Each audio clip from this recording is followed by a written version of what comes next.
conosco para esta, Ele para esta esteve live. cá em Portugal. Já está Olha, aqui. Olá. João! Olá, João. Boa Olá. tarde! Boa tarde.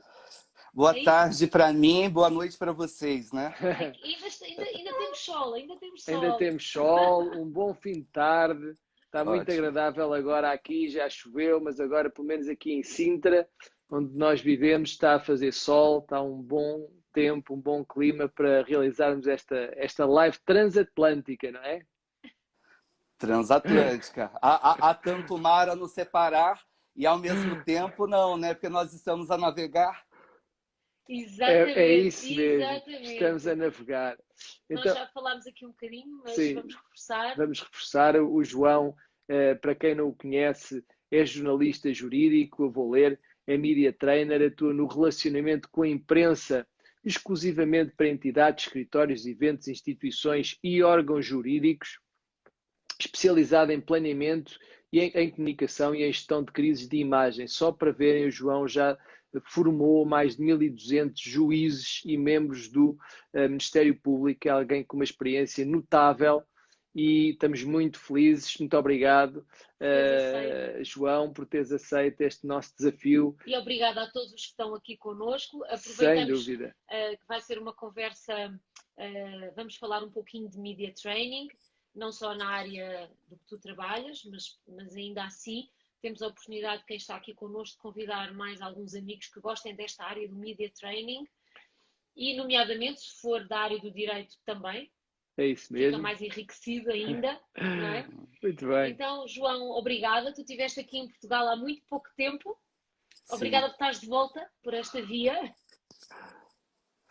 Ótimo que tem esse recurso para eu estar de volta em plena quarentena. É verdade, é verdade. Como tem sido a quarentena aí no Brasil? Bom, inicialmente eu quero agradecer a vocês pelo convite. Eu estou muito feliz, muito satisfeito de estar aqui. Há pouco mais de um mês nós estivemos juntos em Lisboa, num treinamento feito por vocês e eu na condição de aluno, e nós jantamos onde nós conversamos sobre estreitar uma parceria inicialmente presencial e agora nós já estreitamos esse caminho para termos essa parceria virtual, né? Eu já quero implorar aos que não são juristas que fiquem. A minha atuação profissional ela é maciçamente para juristas, mas como eu atuo também como professor na pós-graduação, eu tenho alunos de todas as áreas, que passam por áreas de saúde, da arquitetura, engenharia, enfim. Então, quem não for da área jurídica é muito bem-vindo também. E uma característica dos comunicadores também é falar todas as línguas, né? E hoje falando todas as línguas em português de Portugal e em português do Brasil também. E em português do Brasil, João, muito bem. Então, você me perguntava sobre como tem sido a quarentena. Eu vim de Lisboa quando as medidas restritivas estavam começando em Portugal. Interessante, porque eu estava fazendo um curso na Faculdade de Direito na Universidade do Porto. Quando eu saí do Porto, os casos eclodiram lá. Tanto que em Lisboa, quem vinha do Porto já era visto de uma forma diferente, porque era uma região com maior número de contaminação, né? Isso porque eu vinha de Berlim. Quando eu saí de Berlim, as coisas começaram a acontecer também em Berlim, em Munique, da mesma forma. Eu acho que o vírus estava atrás de mim, mas não conseguiu me alcançar. Não te pegou. Não me pegou, não me pegou. E aí quando eu saí de Lisboa, já retornando ao Brasil, eu não lembro a data exata, mas por volta do dia 10. E no dia 10 eu já tinha de dar uma palestra no Nordeste do Brasil, em João Pessoa, que é a capital da Paraíba. Imagina, se fosse hoje, com as informações que nós temos, eu teria de cancelar aquela palestra, né? Eu não podia, vindo de uma viagem da Europa, ministrar aquela palestra para um grupo de 100 mulheres na Paraíba. Só que nós não tínhamos informações há 30 dias. Eu fico observando como essa avalanche a cada dia vai nos consumindo e hoje a gente sabe mais do que ontem e certamente amanhã a gente vai saber mais do que hoje. Então eu fui de São Paulo diretamente para João Pessoa e aí retornei para minha casa. Eu moro a 200 quilômetros de Brasília, que é a região central do Brasil. Então se eu voltei no dia 11, hoje dia 17, tem 36 dias que eu não saio do meu apartamento. Então a minha quarentena ela tem sido de verdade para preservar a minha saúde, também por consciência cidadã, por respeito aos meus vizinhos e às pessoas com as quais eu convivo. E desde então tem sido uma quarentena sabática. Eu tenho me debruçado a pesquisar muito mais, a ler muito mais, porque os nossos prazos no meio da epidemia, por mais que o trabalho talvez até tenha aumentado, os prazos estão menos corridos, né? Então a gente tem mais tempo para elaborar. Também nós temos essa percepção, enfim, no coaching que damos, nas formações que ministramos agora online, workshops online, webinars, temos sentido isso, não é? Portanto, o trabalho, existe trabalho, mas existe mais tempo para prepararmos as coisas com mais detalhe, com mais rigor, mais ajustado ao público-alvo. Então tem sido uma experiência para nós nova e temos adquirido novos recursos para servir mais e melhor as pessoas. Excelente. E novas competências também, claro. Porque fomos convidados a aprofundar rapidamente esta parte tecnológica. João, nós falámos um pouquinho, mas quem está aqui connosco provavelmente não te conhece. Quem é o João Camargo Neto e qual tem sido o teu principal contributo no teu país, no Brasil, para a formação em Media Training? A minha formação inicial, a minha graduação é em comunicação, eu sou habilitado em jornalismo. No início da carreira, eu atuei como repórter. Eu fui repórter de cultura e, por fim, repórter de política e repórter especial. E já há cerca de 15 anos, eu me dedico exclusivamente a serviços de relacionamento com a imprensa, media training e gestão de crises de imagem. A minha especialização acadêmica na pós-graduação é planejamento em comunicação e gestão de crises de imagem, que eu estudei em Porto Alegre, no sul do Brasil. Depois fiz um curso no Porto também. Sempre estou em Portugal fazendo novos cursos, tentando fazer essa conexão acadêmica, intelectual, profissional e de relacionamentos pessoais também, né? Até mesmo porque eu acredito muito na parceria entre os dois países. Hoje acho que a gente pode falar na irmandade dos dois países. Então eu sou responsável por emplacar entrevistas na imprensa de profissionais. Eu trabalho principalmente com profissionais liberais. Eu trabalhei muito pouco com empresas. Eu trabalho mais com profissionais autônomos. E a minha aposta para esse momento, Ana e Antônio, são as pessoas. São as pessoas que... Até mesmo porque uma empresa não caminha sozinha. Uma empresa, ela é constituída.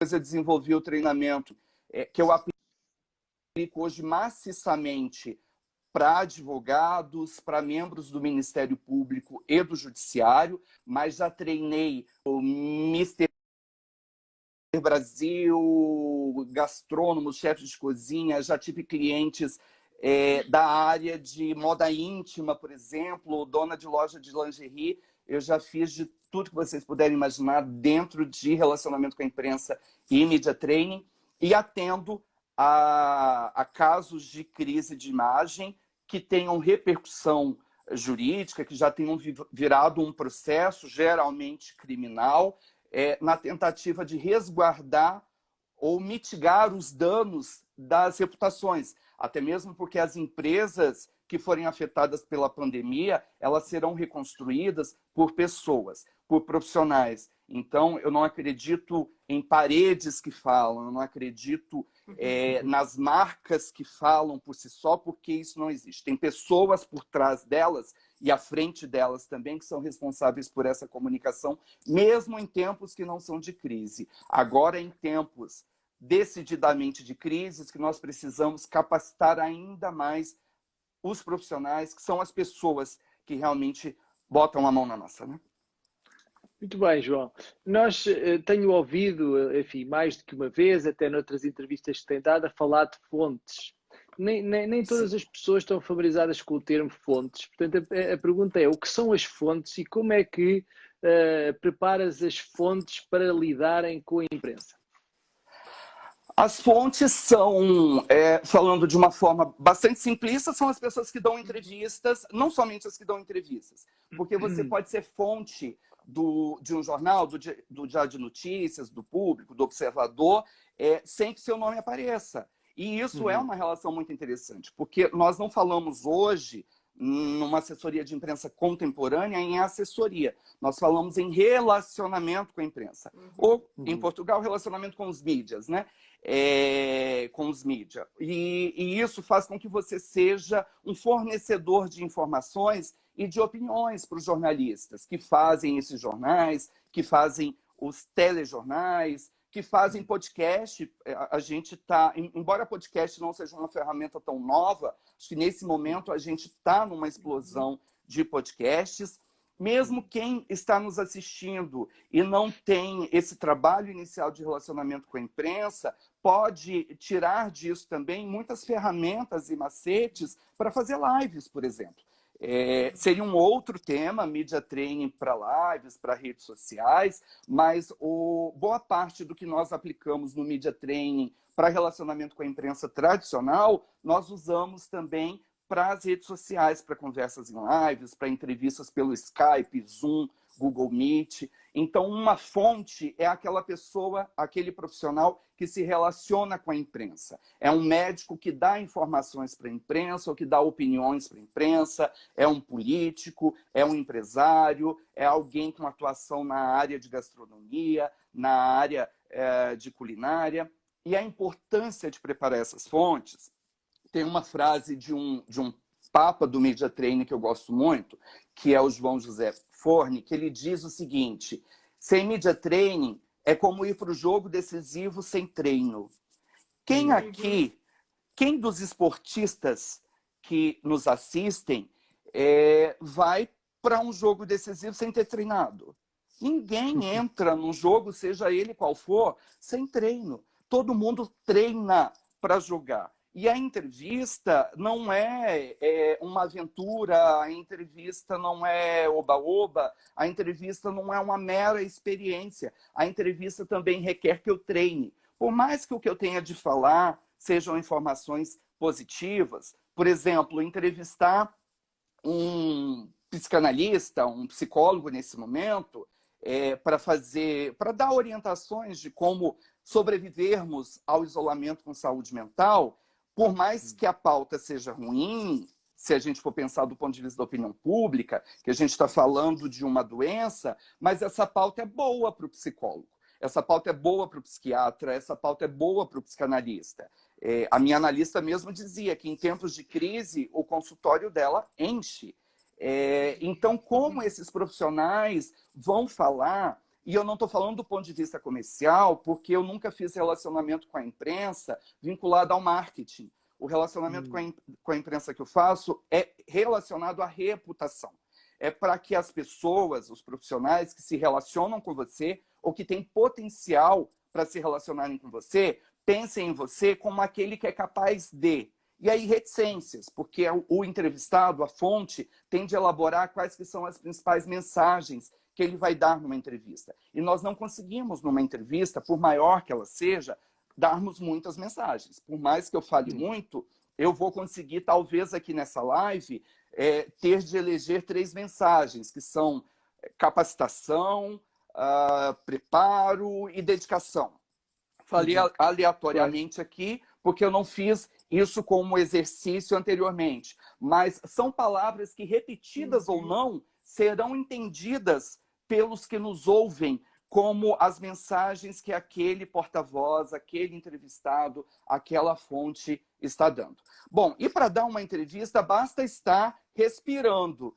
Eu diria em outra época, sem a ajuda de aparelhos, e agora, se me permite a piada infame, até com a ajuda de aparelhos, porque a imprensa, a entrevista também, nesse momento, está todo mundo atrás de boas notícias também, né, de pessoas que sobreviveram à Covid-19 e por aí vai.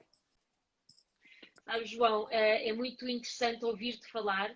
O nosso país ainda está muito longe do seu potencial na área do media training. Nós tivemos o privilégio, de vez em quando, vamos fazendo algum trabalho com debates, com pessoas que estão em candidaturas e que têm debates televisivos, em que juntamos também toda a área da comunicação não verbal, enfim, vamos um bocadinho às primeiras impressões, como responder com a linguagem não verbal também nos debates, enfim, às vezes pedem-nos da televisão para preparar alguém que vai ser entrevistado, não é? Porque sabemos que isso ajuda. Na área jurídica, então, tirando quem tu conheces, o Ricardo, que tu conheceste, o Ricardo Serrano Vieira, não é? Que realmente foi um corajoso em abordagens inovadoras e que procurou também essa ajuda. Mas diz aqui, queríamos te pedir que explicasses bem às pessoas o que é isso da assessoria de imprensa. O que é isso?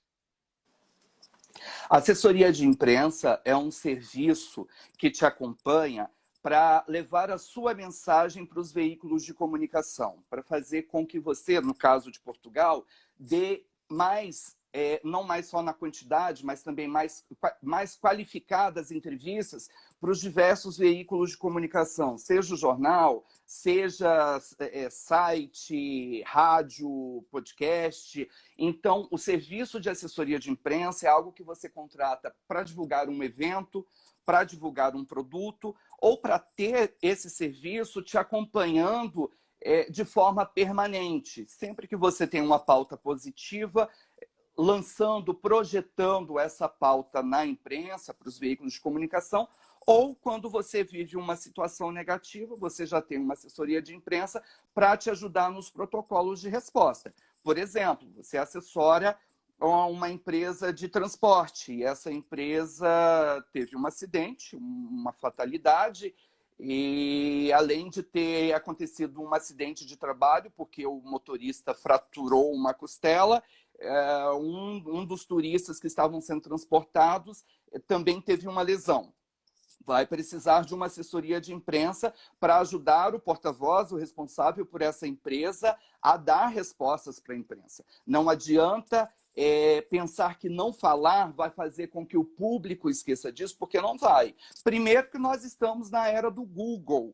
Não só do Google, né? Das ferramentas de pesquisa. Então, qualquer um que jogar, mesmo daqui, do centro do Brasil, se eu jogar no Google, vou usar o Google, que é o mais tradicional, acidente, transporte, Portugal, vai aparecer pelo menos uma notícia sobre isso. É claro que eu criei aqui um caso fictício, porém verossímil, pode acontecer e acontece a todo momento. E isso aí tem implicações trabalhistas para a imagem da empresa. Imagina, eu tinha contratado esse transfer para eu ir de Lisboa a Cascais, agora eu não vou contratar mais, porque a imagem que eu tenho é de que essa é aquela empresa que sofre acidentes, e eu não quero ser acidentado. Então, é claro que isso é inconsciente, eu não decido pensar assim. Tem questões do inconsciente que formam essa visão e essa opinião por meio do que leem, por meio do que ouvem, por meio do que assistem. Mas, Ana, esse mercado, ele passava por uma curva decrescente, e eu coloco muito isso na conta de grandes líderes mundiais da extrema-direita que colocaram a mídia tradicional em descrédito. Não é o caso de Portugal, mas é o caso dos Estados Unidos, por exemplo. O presidente Donald Trump passa o dia todo atacando jornalistas, atacando a imprensa, e a gente tem outros exemplos mundo afora. E, infelizmente, alguns eleitores desses presidentes acabam acreditando que a imprensa não tem crédito. Com a pandemia, com o coronavírus, com a Covid-19, a imprensa cresceu e recuperou a sua força e credibilidade absurdamente. Estou falando ainda sem pesquisa, estou falando ainda como analista, por percepção. Mas eu li uma notícia hoje no Diário de Notícias que me deixou bastante satisfeito e me faz acreditar que isso é apenas um termômetro de como a imprensa recupera a sua credibilidade, inclusive a partir de Lisboa. Olha só, Santa Casa de Lisboa subscreve 20 mil assinaturas de jornais, entre eles Público, Diário de Notícia, Expresso, Visão, Observador e sites. Ou seja, um hospital entende que informação é remédio, que informação é vacina, que informação não é antídoto. Porque quando eu falo antídoto, parece que eu estou falando de algo que ainda não foi, que não é científico, né? E então o hospital, e isso é apenas uma das notícias que eu tenho lido ultimamente, e essa eu gostei porque ela é de hoje e diz respeito a Portugal. Então, o hospital está assinando, fazendo 20 mil assinaturas de jornais, porque quer que os seus colaboradores, que os seus médicos, que os seus enfermeiros, que os seus clientes, que são os seus pacientes, tenham mais informação, e informação de credibilidade. Nós não estamos falando que o hospital lançou uma rede social, e eu não estou fazendo nenhuma crítica às redes sociais, eu aposto muito nas redes sociais, e seria incoerente da minha parte, porque nós estamos fazendo esse serviço, esse trabalho nesse momento, mediados por uma rede social. Mas as redes sociais cresceram muito, talvez achataram um pouco a mídia tradicional, e agora eu já percebia isso, e essa notícia me faz acreditar que os jornais tradicionais voltam com bastante fôlego. Não estou falando do jornal de papel, que a gente vai ter de ir à banca e assinar, até mesmo por questões de comodidade, de tecnologia, a maioria vai continuar lendo pelo site, enfim. E outro exemplo de como... Sim, Antônio. Desculpa interromper-te, João. Aquilo que nos chegou então é que, de facto, tu percepcionas que tem havido um grande crescimento, podemos até chamar-lhe talvez exponencial, das redes sociais, da forma como as pessoas interagem, muito alavancados também por um fenómeno que vem dos Estados Unidos, que acontece também um bocadinho por descrédito da mídia tradicional, mas que agora também com todo este fenómeno também assistes, nomeadamente à realidade de Portugal, a percepção que tens é que há um alavancar também dessa mídia e da mídia tradicional, entenda-se, e isso acaba por ser positivo porque é neste espaço global onde nós podemos ter multiplicidade de opiniões que podemos crescer uns com os outros. Isso leva-me à segunda questão, a percepção que temos, enfim, mais ou menos correta, mas também temos alguma intervenção com a classe jurídica, se bem que muitíssimo menor do que a tua, porque o nosso foco é sobretudo nas empresas. A percepção que temos é que é uma classe um bocadinho, enfim, fechada sobre si própria e se podemos chamar um bocadinho tradicional na forma como comunica. Qual é que... Eu sei que, enfim, já treinaste mais de 1.200 juízes, membros do Ministério Público, etc. Como é que tu... Basicamente, vou utilizar uma expressão que usaste. Como é que tu treinas esta classe para jogar aí no Brasil? E eu sei que tu és um dos melhores e das pessoas que é mais influente nessa área. Como é que tu treinas essa classe para jogar? Eu treino, talvez mais desconstruindo do que construindo. E aí vou dar alguns exemplos que vão me ocorrendo. Por exemplo, às vezes alguém me contrata e diz: você não vai ter dificuldade comigo, porque eu sou professor. Aí eu penso, poxa, eu gosto de pessoas seguras, obviamente, mas segurança não tem nada a ver com arrogância. Uma coisa é você ter segurança, outra coisa é você ter prepotência. O tom professoral não funciona numa entrevista. Embora numa entrevista você dê informações, você não deve fazer isso como quem dá aula. Porque dar aula, você fica num pedestal, mesmo que fisicamente não tem mais isso, mas o professor é entendido como aquela pessoa que está acima, assistida ali pelas pessoas sedentas de aprender. Parece muito com a entrevista, mas o tom não pode ser de quem está dando palestra, de quem está dando aula. O tom para você dar uma entrevista não é um tom professoral, perdão, reforçando. Não é um tom professoral, é um diálogo, é uma conversa horizontal. É como se eu estivesse conversando com vocês enquanto nós almoçávamos ou enquanto nós jantávamos. E para isso, eu digo para o advogado, para o juiz, para o membro do Ministério Público, para ele se sintonizar para quem ele está falando, para que público ele está falando. Isso não é fácil, é extremamente difícil, é a busca pela linguagem universal. Então, se eu estou falando num podcast, por exemplo, suponhamos que eu estou aqui gravando um podcast, para quem eu estou falando?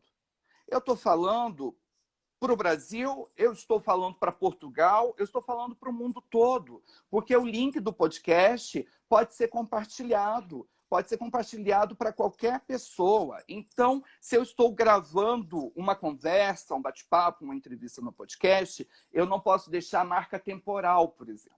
Então, se eu digo, se a gente... É porque aqui a gente está ao vivo. Se eu estivesse gravando o podcast, talvez eu não pudesse falar como a gente está falando agora no mês passado. Aliás, não poderia falar no podcast, falar no mês passado, porque alguém vai me ouvir em dezembro, mês passado foi novembro. É diferente de quem está nos assistindo agora, que eu falo mês passado. Está vendo que é o resgate do óbvio? Parece simples, mas a gente precisa ativar várias chaves, que são óbvias, mas precisam ser ressaltadas. Então, quem grava podcast, por exemplo, não pode ter marcação temporal. Não pode falar no mês passado, na semana passada. Tem que falar em março de 2020, em dezembro de 2019. A linguagem de um advogado numa audiência que tem, de um lado, o Ministério Público, do outro lado, o Judiciário, é uma linguagem igual, é uma linguagem de pessoas com formação jurídica. Nessa situação, todos passaram por uma faculdade de Direito. Já se está dando uma entrevista para uma rádio ou para uma TV, a linguagem é outra. Eu não sei quem é o meu ouvinte, eu não sei quem é o meu telespectador. Eu posso estar sendo ouvido pelo motorista, eu posso estar sendo ouvido pelo dono da empresa. Não significa que com isso eu vou ser simplista. Nós costumamos brincar e este trabalho que nós fizemos com o Tribunal de Júri, estar presente nas sessões de tribunal, para conseguir ir tirando as percepções de como é que o Tribunal de Júri estava a reagir à linguagem que se passava em tribunal. Então nós brincamos porque o público, na realidade, não entende o advoguês, que é a língua dos advogados no português. É uma expressão que utilizamos. Olha como está agradável esta conversa. Olha, temos aqui tantas pessoas a darem feedbacks positivos. Obrigado a todos por estarem a escutar. Convidem mais amigos para vir para a conversa. João, tu agora, ao falar sobre isso, fizeste-me lembrar uma coisa muito interessante. Eu hoje ouvi um vídeo de uma pessoa amiga muito batida a dar formações em grandes palestras, em grandes audiências, com milhares de pessoas.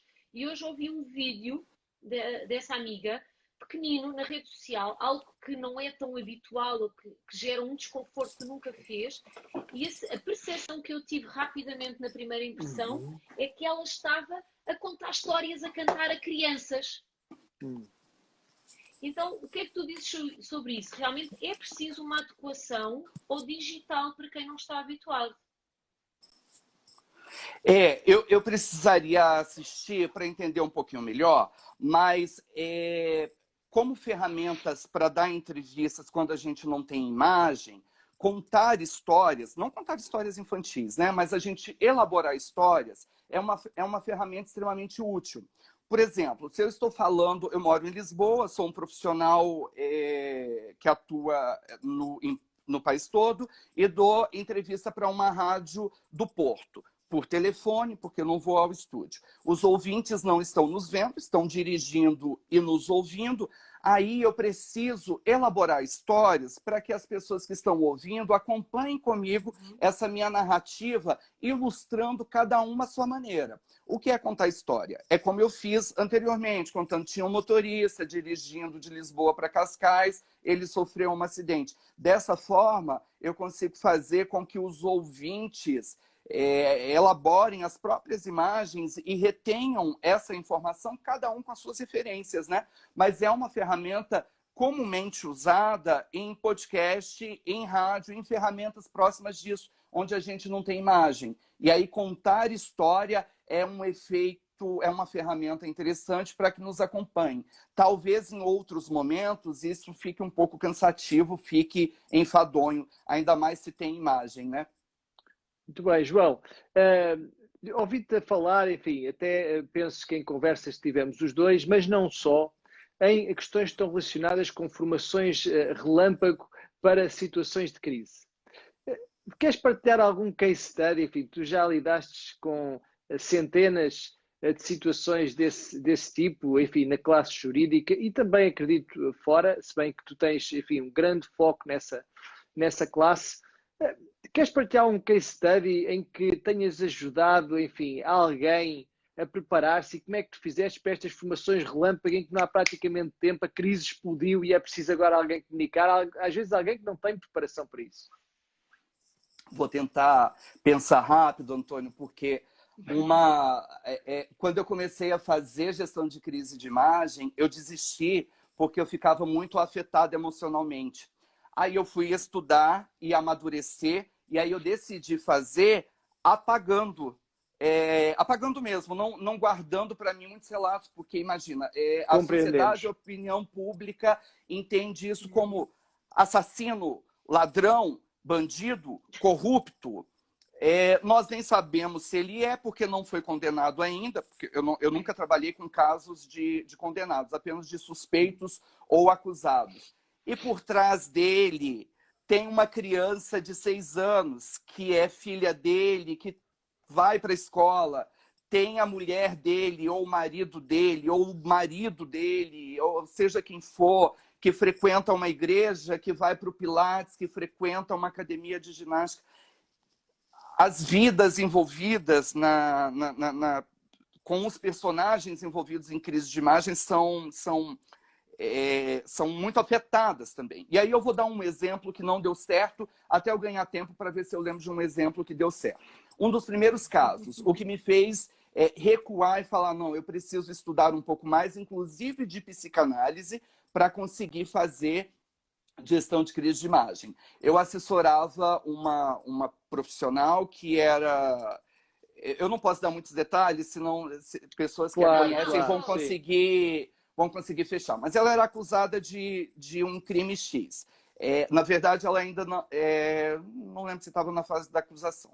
E aí, a gente tentando resolver aquilo profissionalmente, ela me parecia bastante disciplinada, e alguém que contrata um gestor de crise de imagem precisa ser disciplinado. É como alguém que contrata um advogado, não pode falar uma vírgula se não tiver orientado pelo advogado. Então, um profissional, uma pessoa que contrata um profissional de comunicação para fazer gestão de crise de imagem, e eu faço gestão de crise de imagem associada ao advogado, então é uma estratégia conjunta, é uma estratégia bem elaborada. Aí, essa minha cliente, decidida a seguir as minhas orientações, ou mentia para mim que estava decidida, de repente eu soube que o namorado dela ligou em rádios, em veículos de comunicação que fizeram matérias sobre essa acusação contra ela, primeiro ameaçando, primeiro tentando subornar, tentando comprar, Uau. E não funcionou, obviamente, porque ligou em veículos de comunicação sérios, e segundo, ameaçando, fazendo ameaças de agressão física, né?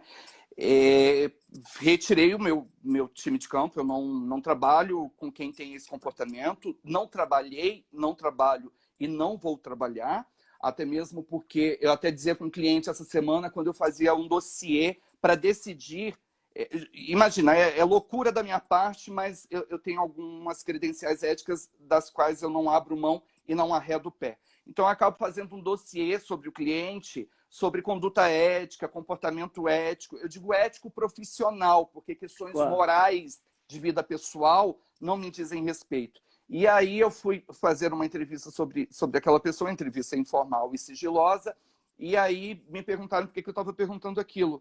Eu falei, para eu saber se eu vendo o meu serviço para ela. Isso para mim é importante, porque se eu tenho uma carteira de clientes, e se no meio desses clientes tem um cliente que eu não acredito na ética, na conduta, no comportamento profissional dele, ele pode macular os demais clientes que estão comigo. Porque eu sou o João Camargo Neto e me orgulho muito desta marca, mas de repente, se o Antônio Paulo me contrata, eu sou João Camargo Neto responsável pelo Antônio Paulo. Então, se eu tenho aqui comigo o Carlos José, que não tem um comportamento ético, podem colocar sob suspeição também esse outro que me contratou. Porque daí podem observar que a média das pessoas que eu atendo não é de comportamento ético interessante. Né? Por isso que eu acabo fazendo essas avaliações, eu acabo, mesmo nas curvas do mercado, isso para mim é muito importante, inclusive em gestão de crise de imagem, porque se eu não consigo comprar a sua versão, como que eu vou conseguir vender a sua versão? Se vocês não acreditassem no que eu estou falando, vocês não iam conseguir me avalizar para o público de vocês. Então, nós não vendemos o que nós não compramos, né? Então, eu preciso muito dessas conversas, dessas pesquisas sobre os clientes, mesmo se esse cliente está sendo investigado por denúncia, seja ela qual for. Por exemplo, eu já fiz gestão de crise de imagem de dono de açougue acusado de roubar toneladas de carne.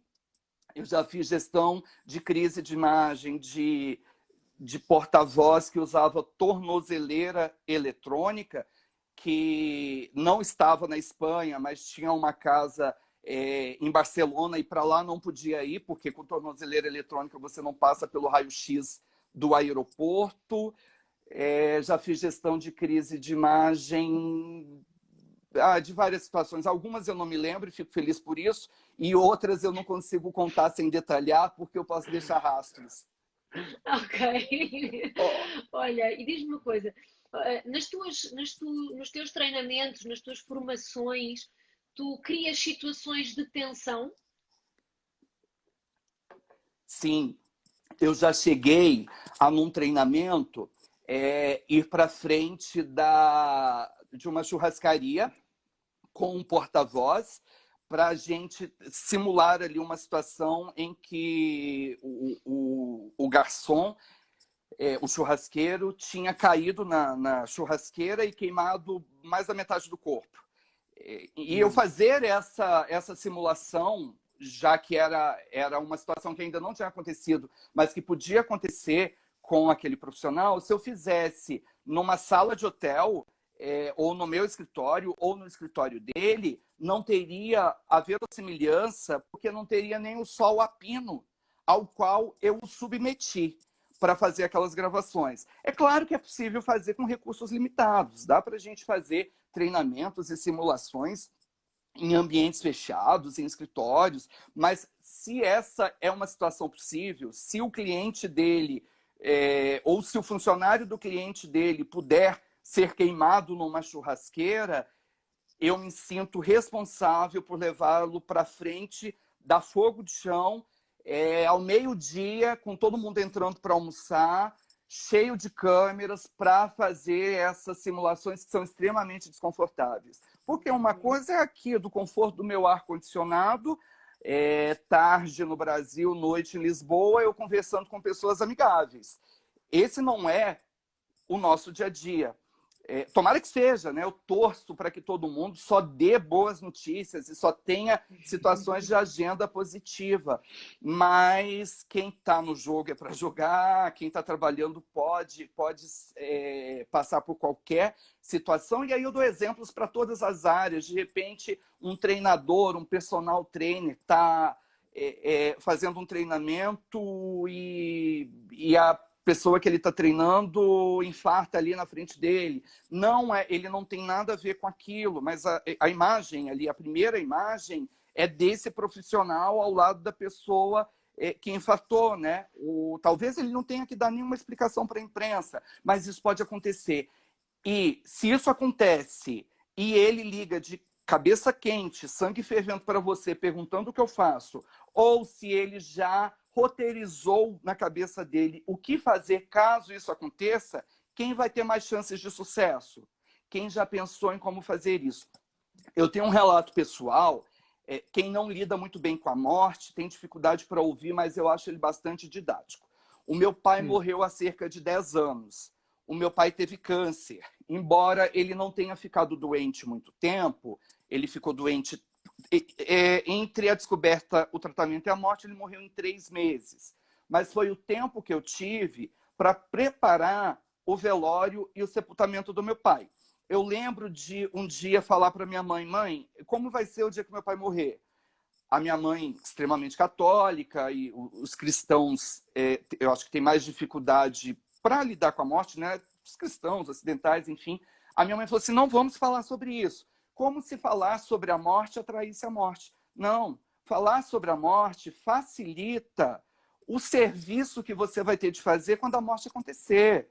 E aí a minha mãe não quis tratar daquele assunto comigo, eu resolvi isso, eu roteirizei isso sozinho.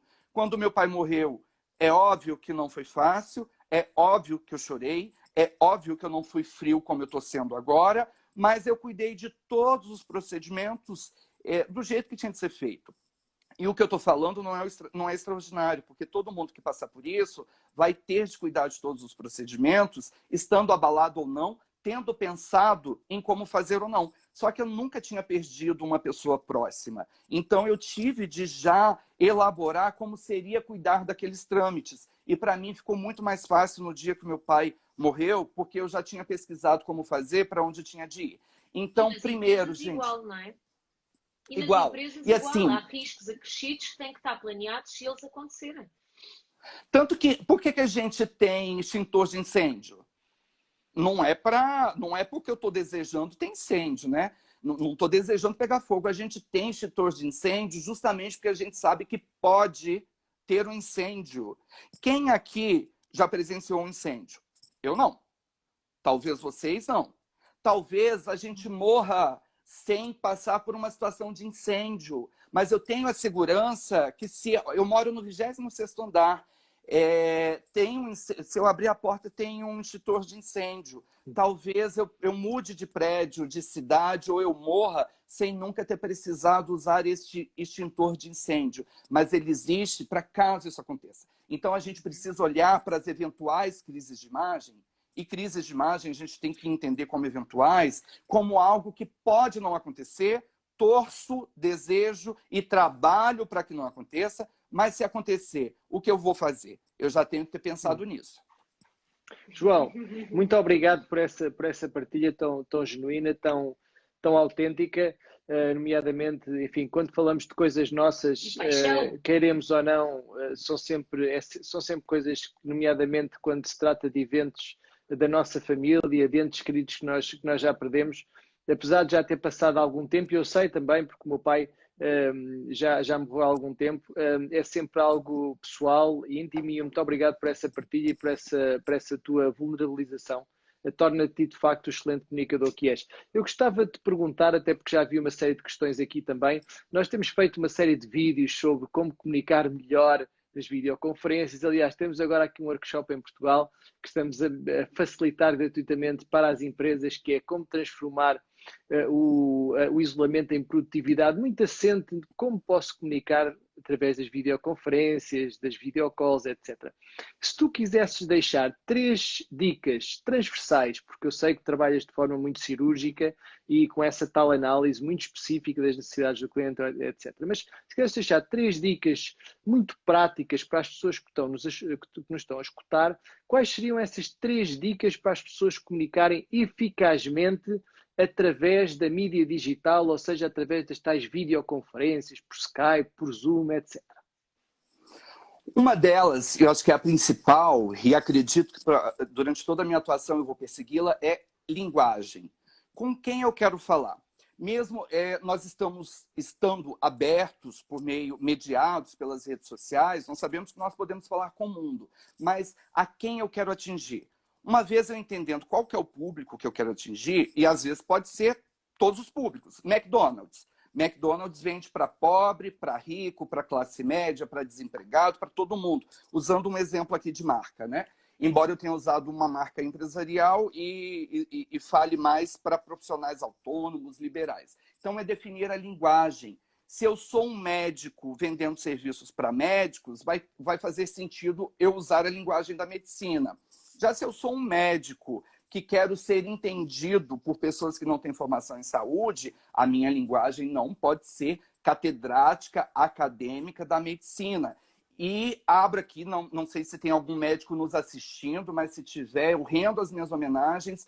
Invariavelmente, todas as entrevistas que eu assisti com médicos de Portugal e do Brasil são extremamente didáticas, são extremamente elucidativas, médicos com carreiras brilhantes que conseguem falar a língua a ponto de serem entendidos por qualquer um. Até então, eu só tenho visto profissionais da área de saúde que estão se comunicando brilhantemente.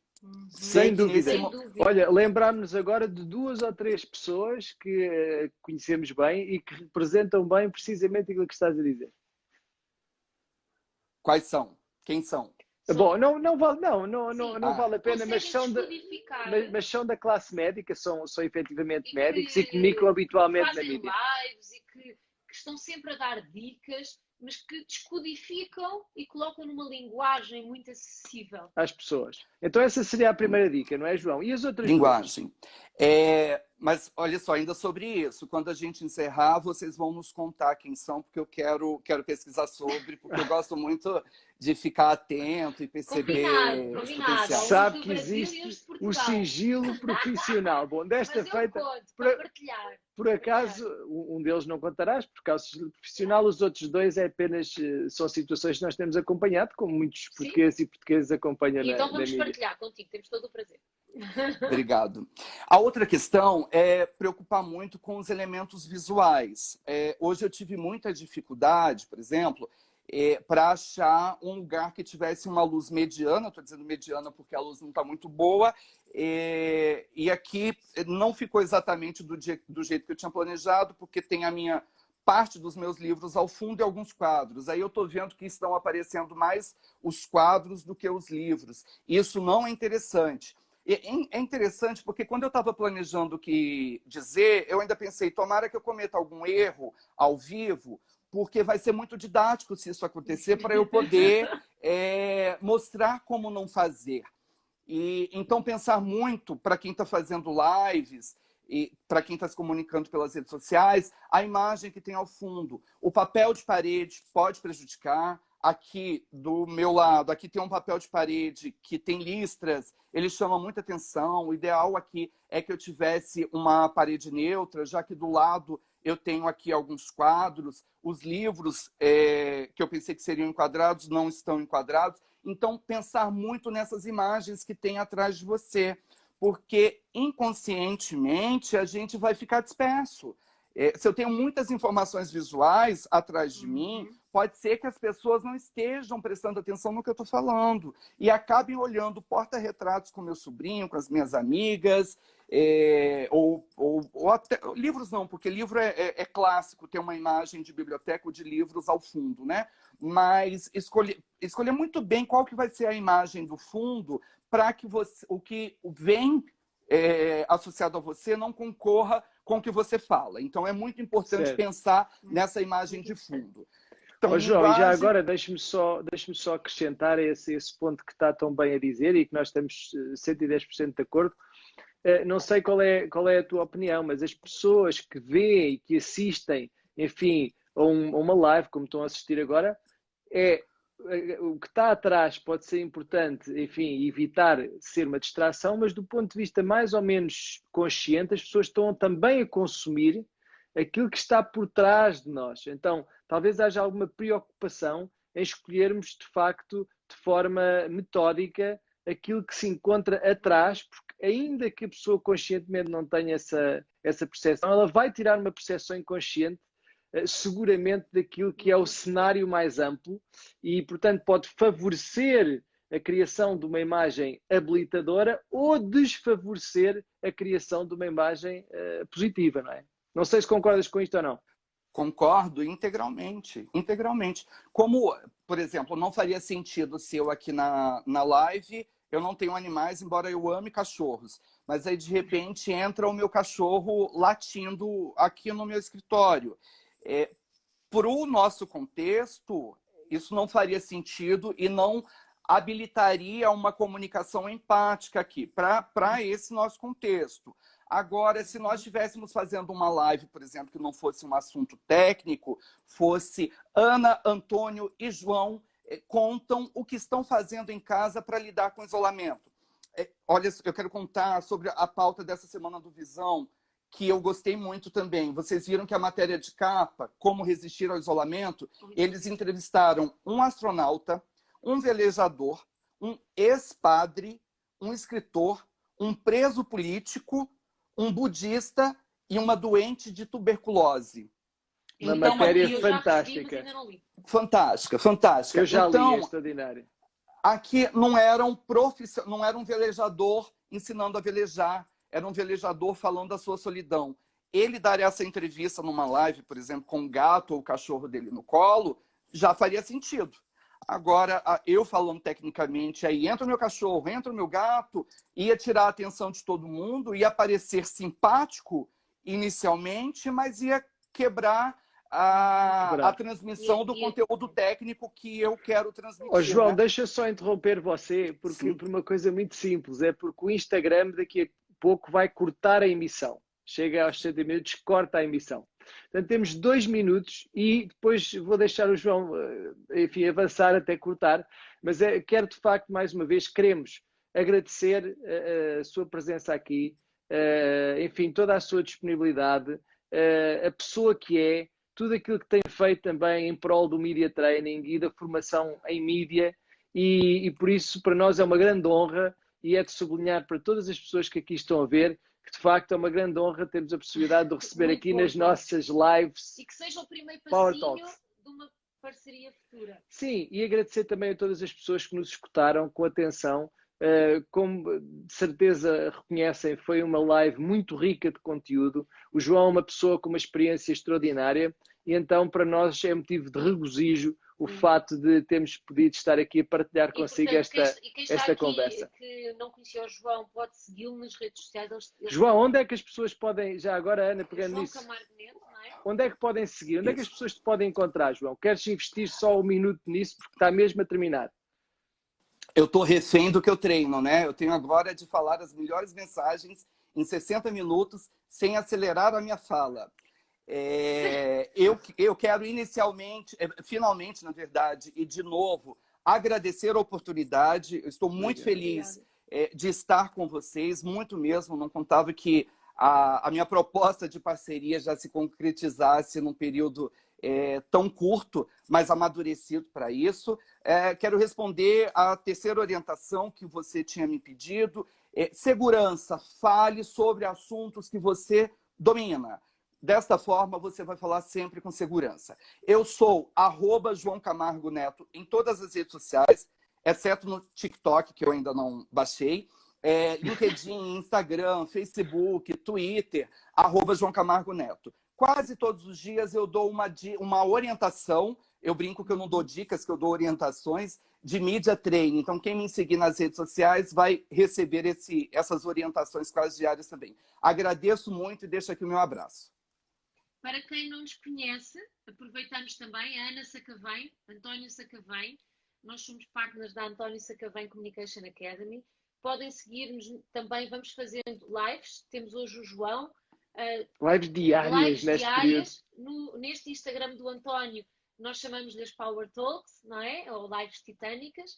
E à terça e quinta-feira falamos com Power Couples. E então, do Brasil, vamos ter ainda a Cláudia Cotes, vamos ter que eu o Milton adoro. Jung. Eu sei, por isso é amo. que eu estou a referenciar a Cláudia. A Leni já esteve connosco, está gravada no nosso canal do YouTube, que é António Sacavém, ou no canal do Telegram.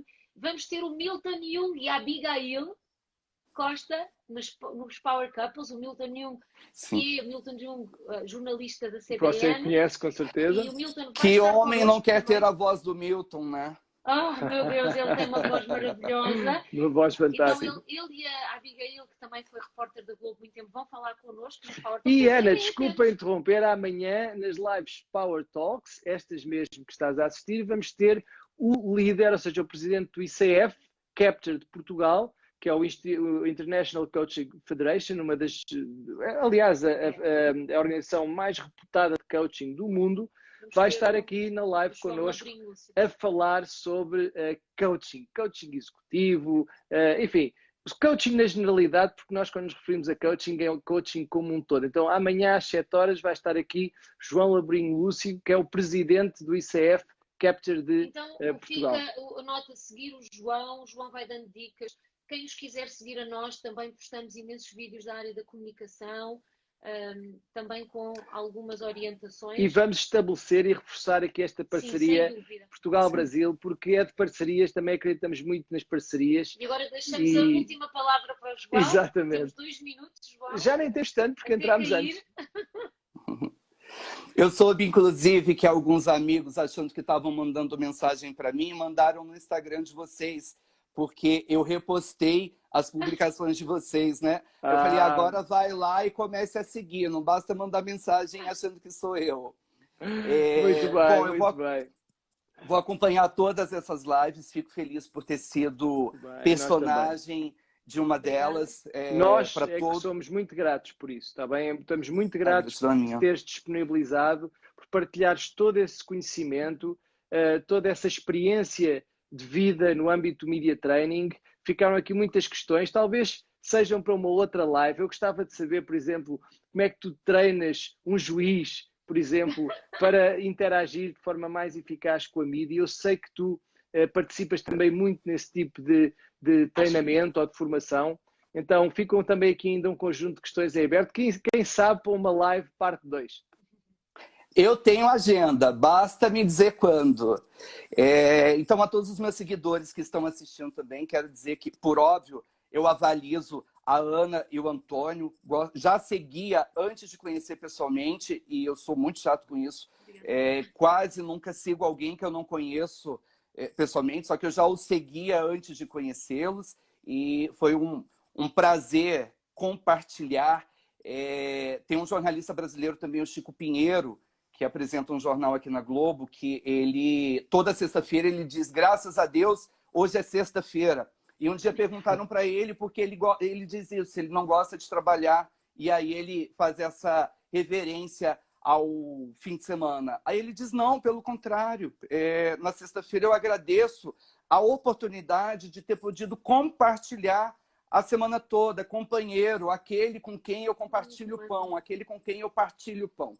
E então, permita-me chamá-los de companheiros e tomando claro isso aqui, sim. tomando o Chico Pinheiro de referência, claro, agradecer por ter compartilhado esse pão nessa live. Para mim foi muito produtivo. Muito obrigada. Muito obrigado. João. Tudo bom e do melhor.